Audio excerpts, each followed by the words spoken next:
students from Tarleton State University. My name's Lillian. Taylor. Peyton. I'm Timber. And today we're going to be going over some basic forelimb anatomy on the horse and the various protective boots that we see in the Okay, so starting off, we're going to be looking at our carpus. This is where we're going to see all of our carpal bones. This is similar to the wrist in humans. Going down, we're going to see our cannon bone. This is where most of the weight is going to be distributed on the horse's leg. Now looking at the back, we're going to see our deep digital flexor tendon and our superficial digital flexor tendon. Underneath those closest to the cannon bone, we're going to see our interosseous ligament that runs all the way down to the hoof. So running along the sides, we're going to be able to see our splint bones. They'll kind of pop out in between the tendons and the cannon bone. Now we'll be looking at our fetlock, and on the back end of our fetlock is where we're going to see our sesamoid bones with some ligaments and tendons in between those. Now we'll be looking at our long pastern, our short pastern, then in the hoof is going to be our coffin bone, and right around here at the back is where we're going to see our navicular bone. So now looking back up at our flexor tendons, we're able to see our deep digital flexor tendon, which will attach to our coffin bone, and our superficial digital flexor tendon, which will attach to the top portion of our short pastern bone. This is where we're able to see the movement of the limb. There are various tendons and ligaments that will run through.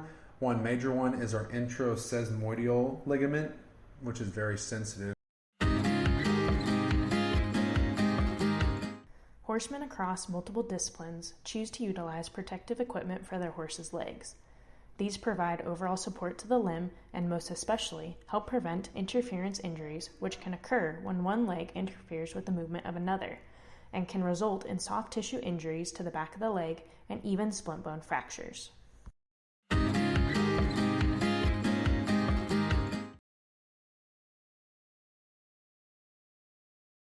Polo wraps are a common product used for protection and light support of a horse's leg. It is crucial they be applied correctly to maximize benefits and minimize potential injuries from improper use. They are typically made of fleece and will be secured with a Velcro at the top of the wrap. The wrap should be applied below the horse's knee, with wraps on the right being applied clockwise and wraps on the left being applied counterclockwise. Layers should be dispersed evenly down the leg with even tension, only pulling snugly across the cannon bone to protect the delicate structures on the back of the leg.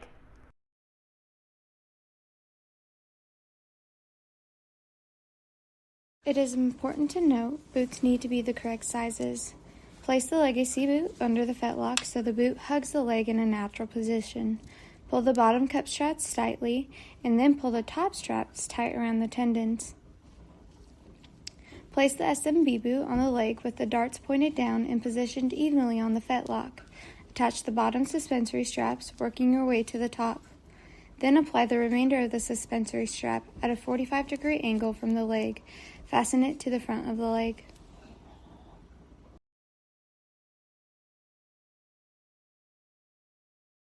When applying leather splint boots, it is important to apply the tendon pad and the shock-absorbing nitrate inner lining along the cannon bone on the inside of the leg. These boots are equipped with leather barriers along the flexor tendons as well as the inside of the legs. When applying the boot, as seen here on the right limb, it is important to wrap in the correct direction. For this limb, we will be wrapping clockwise, with the leather straps facing the back, applying pressure along the cannon bone. If we were wrapping a left limb, we would be going counterclockwise. These boots are not form-fitting as seen in sports boots due to the fact that they are primarily used for protection rather than support. These boots seen here are hind boots, meaning that they are accompanied with leather skid pads which protect our sesamoid bones and all of the tendons and ligaments surrounding that area. Polo wraps are made of fleece. They are a cheap and versatile way to protect the leg. A study by Brock and Spooner showed them to hold a higher temperature and humidity level than the neoprene options. In the professional's choice shown here, and most other sport boots, neoprene is the main material used. Neoprene is a shock dampener. This material holds in the body heat, thus increasing the blood circulation to that area. You can see the leather option provides a leather barrier on the outside. On the inside, shock-absorbing nitrate inner lining gives protection to the splint and sesamoid. The additional tendon pad gives protection to the tendon area. In the classic equine boot, you can see the added tendon pad. the professional choice lacks. In the study by Brock and Spooner, temperatures were greater in legs using all types of protection than the bare limb.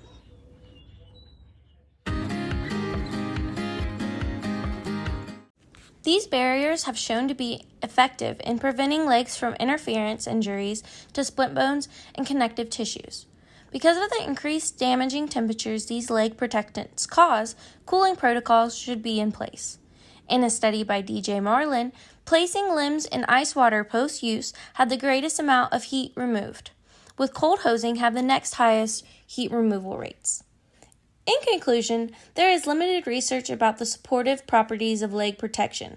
Further research into the time required for cooling of the equine limb after exercise and into strategies to reduce cooling time are needed to help offset these damaging temperatures leg protections cause.